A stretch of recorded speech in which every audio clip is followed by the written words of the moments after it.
ভারতের শীর্ষ সন্ত্রাসী দাউদ ইব্রাহিমের জন্ম ১৯৫৫ সালে মুম্বাইয়ের একটি বস্তিতে তার বেড়ে ওঠা। ১৯৯৩ সালে মুম্বাই বোমা হামলার ঘটনার পর ভারত ছেড়ে যান তিনি। ১-২ মার্চের ওই হামলায় ২-৫-৭ জন নিহত হন।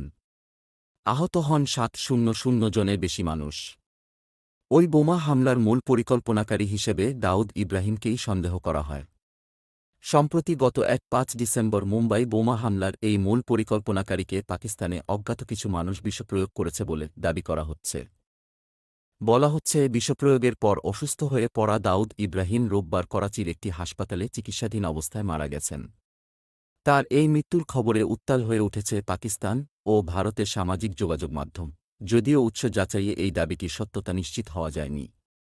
এদিকে গুঞ্জন আরও জোরদার হয় কিছু স্ক্রিনশট সামাজিক যোগাযোগ মাধ্যমে ছড়িয়ে পড়লে।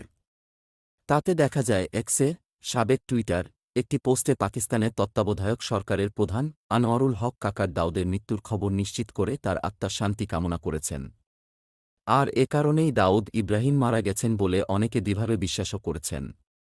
কিন্তু আনোয়ার উল হক কাকারের নামে করা এক্স পোস্টটির ফ্যাক্ট চেকিংয়ে ভিন্ন তথ্য মিলেছে। দেখা গেছে যে কাকারের ওই অ্যাকাউন্টটি ভুয়া।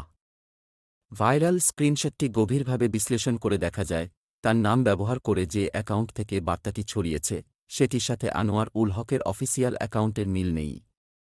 উল্লেখ্য, এক্সে আনোয়ার উল হকের অফিসিয়াল অ্যাকাউন্ট থেকে সর্বশেষ গত ১-৬ ডিসেম্বর একটি পোস্ট করা হয়, যেখানে তিনি কুয়েতের আমির শেখ নওয়াফ আল আহমদ আল জাবের আল সাবাহর মৃত্যুতে শোক প্রকাশ করেছিলেন। ওই পোস্টে কাকার লিখেছিলেন, কুয়েতের আমির মহামান্য শেখ নওয়াফ আল আহমদ আল জাবের আল সাবাহ মারা গেছেন। এই খবরে আমি গভীরভাবে শোকাহত। শোকের এই মুহূর্তে কুয়েতের রাজপরিবার এবং কুয়েতের জনগণের প্রতি সংহতি জানায় পাকিস্তান। বিদেহী আত্মাকে আল্লাহ জান্নাতুল ফিরদৌসে সর্বোচ্চ স্থান দান করুন।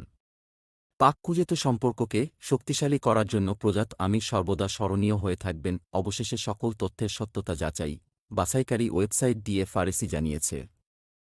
ছড়িয়ে পড়া স্ক্রিনশটে যে এক্স অ্যাকাউন্টটি দেখা গেছে তা আনোয়ারুল হক কাকারের নয়, সেটি ভুয়া। কাকারের আসল যে এক্স অ্যাকাউন্ট, তাতেও স্ক্রিনশটের মতো কোনো পোস্ট পাওয়া যায়নি।